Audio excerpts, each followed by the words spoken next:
So, and then right here is my Sniper EFI system. That's the brains and the what goes on top of the where the carburetor sits.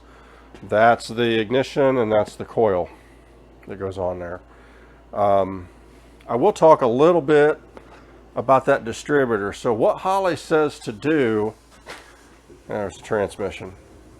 What Holley says to do here is you set that at top dead center. I don't know if I can get this down in there low enough for you to see.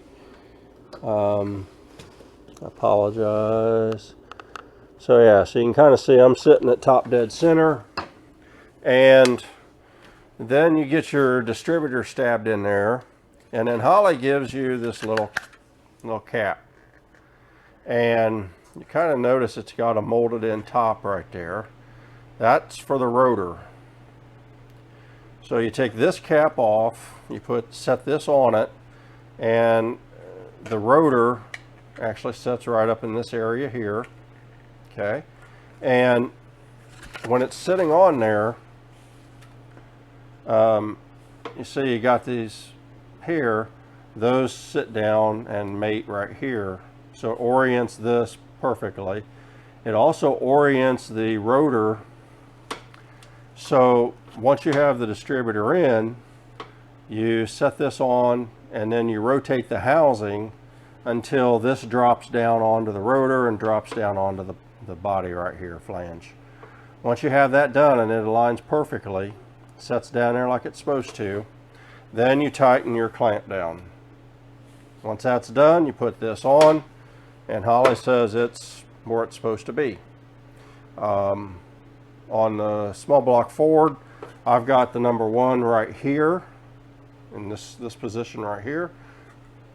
So with the clamp, and it's sitting at top dead center, that puts the rotor just past number 1, which would be right because you're going to run maybe 12 to 15 degrees of initial timing.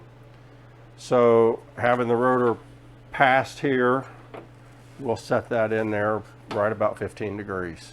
So first it seems kind of wonky when you do it, what they say, and you set the cap on, and you're like, wait a minute, that don't line up. But it's because we're set at top dead center, and at top dead center, you're already past where the flame is starting to go and light the gas.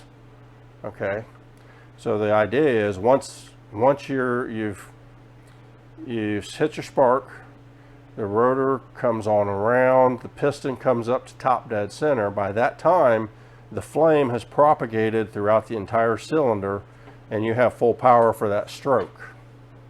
So that's kind of what the theory behind that is. So anyway, that's what is going on.